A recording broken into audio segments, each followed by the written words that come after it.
Hello बच्चों, कैसे हैं। आज है हमारा क्लास 11 केमिस्ट्री। चैप्टर नेम्स है रिडॉक्स रिएक्शन। रिडॉक्स रिएक्शन में आज हम जानेंगे कि ऑक्सीडेशन नंबर कैसे फाइंड करते हैं। तो सबसे पहले हमें बिना कैलकुलेशन के जानने की कोशिश करते हैं। तो यदि हमारा और ऑक्सीडेशन नंबर कभी कभी हम एलिमेंट का निकालते हैं, यानी तत्व का, कभी एटम की, और कभी जो है कंपाउंड का निकालते हैं। जैसा रिक्वायरमेंट होता है या जैसा क्वेश्चन होती है उसके अनुसार ऑक्सीडेशन नंबर निकालते हैं। जैसे मान लीजिए कोई का कंपाउंड है सल्फेट नाइट्रेट। यदि सल्फेट है, सल्फेट में हम जानते हैं उस पर 2 आवेश होते हैं, उसकी ऑक्सीडेशन नंबर -2 हो गए। चूँकि ऑक्सीडेशन नंबर को हम साइन के साथ है लिखते हैं। तो जैसे मैग्नीशियम पे 2 चार्ज हैं, पॉजिटिव चार्ज हैं, तो उसकी ऑक्सीडेशन नंबर 2 हो जाती है। तो यहाँ पर हमारा है फ्री और अनकम्बाइंड कंडीशन। फ्री चाहे कोई कंपाउंड हो, एलिमेंट हो, एटम हो, अगर वो फ्री है तो उस पर कोई चार्ज नहीं है, ना वो किसी से कंबाइंड है, अनकम्बाइंड कंडीशन में है, तो उसकी ऑक्सीडेशन नंबर क्या होती है? 0 होती है। तो लेकिन कुछ एग्जाम्पल हैं और उस एग्जाम्पल को हम थोड़ा आज क्लियर करेंगे। जैसे मान लीजिए हाइड्रोजन है, ये हाइड्रोजन को हम H2 में लिखते हैं। क्योंकि ये हाइड्रोजन जो है इतनी क्रियाशील होती है कि इसको हम जैसे ही H में लिखेंगे, इसको H में लिखेंगे, ये तुरंत आयनित हो जाएगा, मतलब ये किसी से क्रिया कर लेगा, बहुत ज़्यादा क्रियाशील होती है। तो इसलिए हम इसको H2 में लिखते हैं।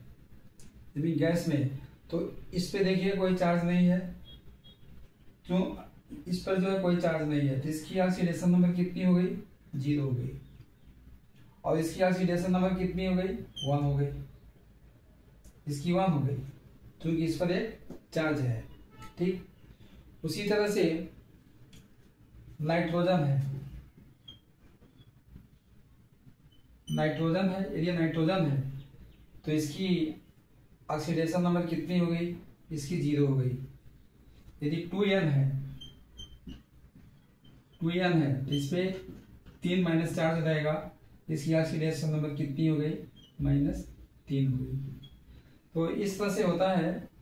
इसके बाद नेक्स्ट एग्जांपल हमारा है नाइट्रोजन के बाद फास्फोरस आती है। उसके हम जब डाउन में जाते हैं तो हमारा फास्फोरस है, लेकिन इस फास्फोरस को हम P4 में लिखते हैं।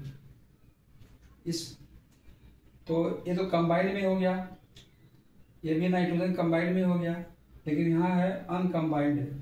तो इसलिए हमें इसको अनकम्बाइंड ही बोलते हैं, क्योंकि ये नाइट्रोजन में स्टेबल रहता है, यानी गैसीय अवस्था में जब रहता है तो ये स्थिर रहता है, ये अस्थायी रहता है।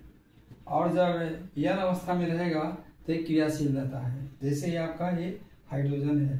तो इसलिए हम इसको जो है अनकम्बाइंड मानते हैं। यानी कोई गैस है तो गैस की नाइट्रोजन की गैस बनाना है तो उसमें 2 नाइट्रोजन की आवश्यकता होती है, उसी तरह से 2 हाइड्रोजन की, और उसी तरह से ऑक्सीजन की भी है तो 2 ऑक्सीजन की आवश्यकता होती है, तब ऑक्सीजन गैस बनती है। तो जैसे मान लीजिए ये तो नाइट्रोजन है और नाइट्रोजन के सेम ग्रुप में फास्फोरस है, लेकिन N2 नाइट्रोजन में 2 नाइट्रोजन से बन गया और फास्फोरस 4 फास्फोरस से बन गया। तो ऐसा क्यों है? क्योंकि फास्फोरस 2 तरह से पाई जाती है, एक लाल फास्फोरस, एक सफ़ेद फास्फोरस। तो लेकिन इसका जो स्ट्रक्चर है, इसकी स्ट्रक्चर तो कैसी है? इसका स्ट्रक्चर जो होता है ये टेट्राहेड्रल रूप में होता है। कहीं भी फास्फोरस रहेगा तो 4 फास्फोरस के साथ ही रहेगा। कभी भी कहीं भी फास्फोरस रहेगा तो 4 फास्फोरस के साथ रहेगा। उसी तरह से सल्फर है। जैसे मान लीजिए यहाँ आपका ऑक्सीजन है तो ये ऑक्सीजन आपका O2 में रहेगा, लेकिन सल्फर S है तो S8 में रहेगा। ऑक्टो एटॉमिक में रहेगा, ऑक्टा एटॉमिक यानी S8, ऑक्टा एटॉमिक का मतलब ये होता है कि इसकी संरचना कभी भी सल्फर रहेगी, कहीं भी रहेगी तो इसके 8 सल्फर के साथ रहेगा।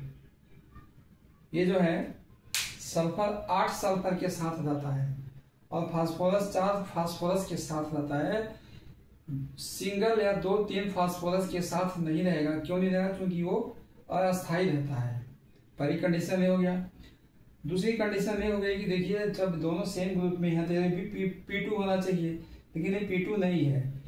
इसकी प्रभाव क्या होता है? हम इलेक्ट्रोनेगेटिविटी इसकी ज़्यादा होती है। किसकी? नाइट्रोजन की। तो जैसे ये दो हुए इसमें आपस में एक दूसरे को खींचते हैं और इसकी इलेक्ट्रोनेगेटिविटी कम होती है। क्योंकि हम जानते हैं कि पीरियोडिक आवर्त सारणी के ग्रुप में ऊपर से नीचे जाने पर इलेक्ट्रोनेगेटिविटी डिक्रीज होती है और लेफ्ट से राइट जाने पर इलेक्ट्रोनेगेटिविटी इंक्रीज होती है। तो सबसे ज़्यादा किसकी होती है? फ्लोरीन की होती है। ठीक, तो इसी के वजह से इसकी ये तो आकार भी ज़्यादा है फास्फोरस की और दूसरी इलेक्ट्रोनेगेटिविटी कम है। तो इसकी जो स्ट्रक्चर बनती है टेट्राहेड्रल के रूप में। और उसी तरह से ऑक्सीजन है, ऑक्सीजन की इलेक्ट्रोनेगेटिविटी ज़्यादा है, इसलिए अपना 2 ऑक्सीजन के परमाणु से ये ऑक्सीजन गैस बनी रहती है और इसकी इलेक्ट्रोनेगेटिविटी कम है। तो सल्फर की संरचना के लिए 8 सल्फर की आवश्यकता होती है। तो अब हम इसको, हमारा मतलब मेन है ऑक्सीडेशन नंबर। अब हम यहाँ पर कंफ्यूज हो जाते हैं कि जैसे मान लीजिए कि हमारा